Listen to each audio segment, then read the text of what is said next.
I am Hans, and this is my channel. Thank you guys for coming. Today we're going to be talking about wireless lavaliers, particularly this one right here. This is really cool.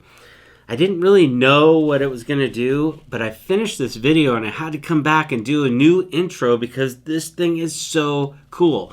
I talk a lot about other lavaliers that I use, which are really good. This is amazing, and it is a little bit better than this, but it's a lot more expensive and it's a lot more maintenance to keep this thing going versus this. I'm super stoked on this thing. We gotta check this thing out. Doing video production, it is a key component in your kit of things that you should have. This is the first one that I ever paid a lot of money for. You can buy some really cheap ones out there and they don't work. There's a lot of garbage out there. Typically, when I use them, I'm just using them like this though. I'm doing an interview with somebody, or somebody's talking into the camera and we've got it laved up. In my case, because I'm in a controlled studio and I don't have any wind, outside noise, I can use a shotgun microphone. That way I'm not always having to lav myself up and change the batteries and these things, and if they die, sometimes you don't know it, especially if nobody's monitoring your audio for you. I'm going to set these aside because that's not why we're here today. Today we're here because I found something that's really cool. This company called PicoGear makes this little lav kit. Now, professional use, these are definitely going to sound a little better. I'll do a little sound test for you so you can see the difference in what they sound like. But these things are so awesome for portability.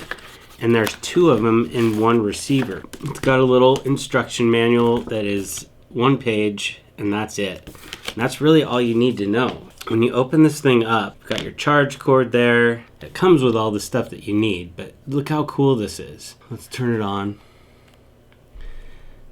It's got a little monitor here, so you can see that it's actually showing these two lavs are being charged by this little guy here.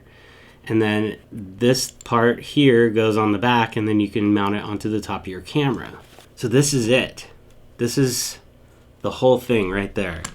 Whenever you're ready to use one of these, you pop it off like this. You could see that it automatically realized that this is not on the charger anymore. It turned this on. You could see that little red dot on here is indicating that I'm on the red microphone here. I can lav myself up here, and now I'm talking. You can hear me. You can adjust how hot this is coming in. You could take this one off, put it on somebody else, so that way you're not having to try to nudge in and try to get really close to them. Now you have two of these, and these can both be controlled separately. This is the coolest thing. You can see this has a blue light on it, so that's indicating that I'm using this blue microphone. I think this is one of the cooler lab setups, and the quality is really good. I want to run through some sound checks and just see how this sounds, and we'll pull off both of these. If there's anything I can think of that might make them sound better, I will let you know.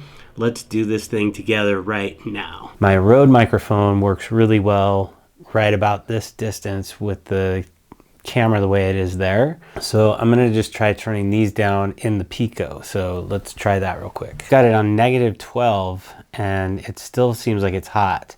Okay, so this is -18 and it looks like this is a lot closer because I can speak in my normal voice and it's definitely getting up into the red, but it's not peaking like it was before. It was definitely just slamming the red. So this is what this one sounds like. So let's compare this to my Rode microphone, because it looks like they're balanced to pretty close now. Okay, so I'm about 2.5 feet away from my Rode microphone. This is the Rode. Like I said, this one it's old, and my little rubber bands that used to hold it in its little cradle so it wouldn't pick up any vibration noise, totally shot.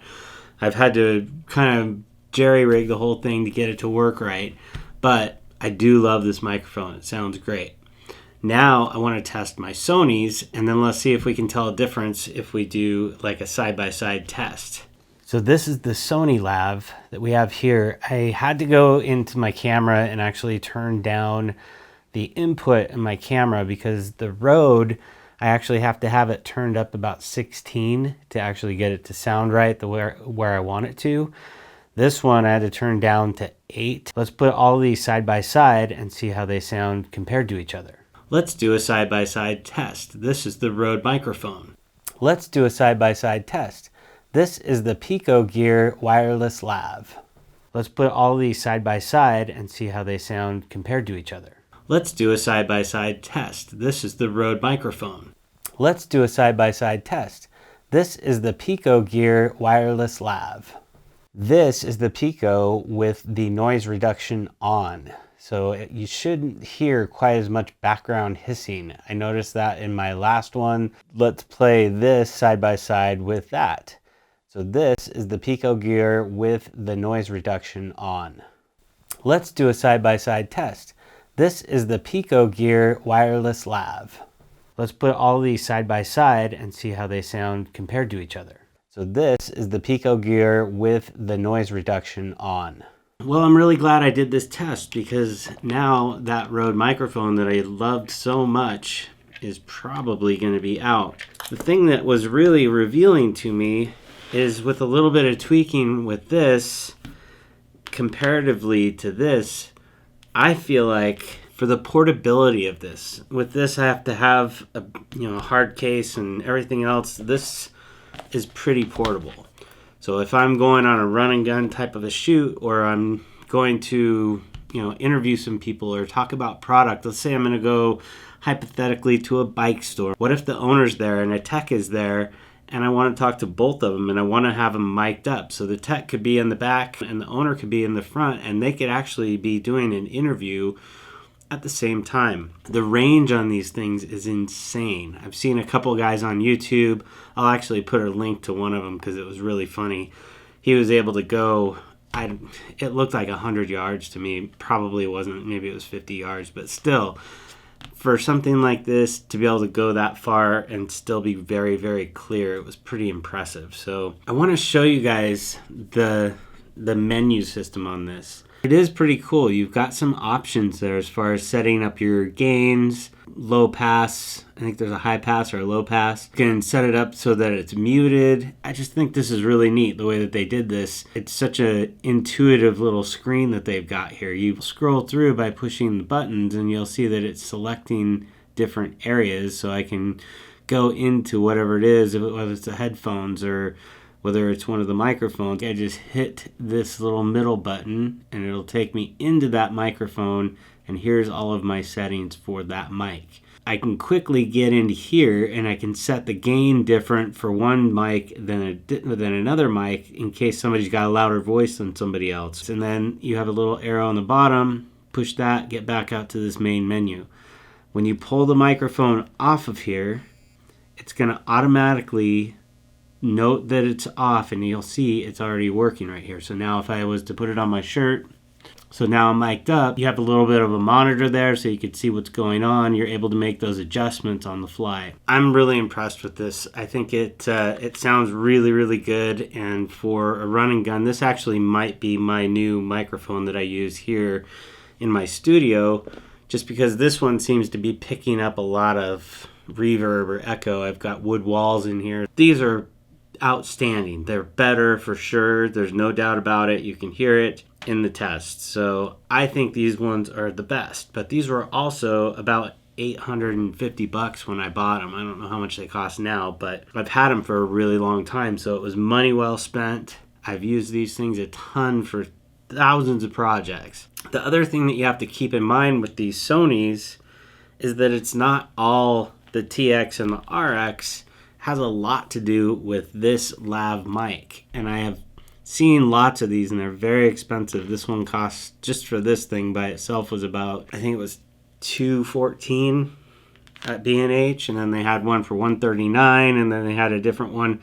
I just got the best one because the one you buy this kit from Sony, they give you a really, really good one, and over time they just get pinched, and usually it's this little area right here because it's on the top of this, and then usually this is in somebody's pocket or in the back of their pants or something, so it tends to get thrashed. Let's take a look at this. This is what goes on your shirt. this part right here is the microphone. So the microphone's actually in the clip. So it's in this side. So if you scratch it right here, you can hear it. So the big side of this goes in your shirt, so you don't see it. So when you have it hooked on, it doesn't look much larger than this at all. I mean, you look at all of the stuff that it takes to hold this thing onto your shirt. You don't have to have a wire running, so it's super easy, super fast. So I don't know. I'm a big fan, and I think that these guys did a really great job putting this thing together. I like the carrying case because it makes everything super simple. That being said, I think we can power this thing off, put it back in its little home. If you guys have any questions about this stuff, you guys are always welcome to reach out to me, and I will do my best to answer any questions you have. I hope this was helpful. I appreciate you guys watching, and you'll see me in the next video.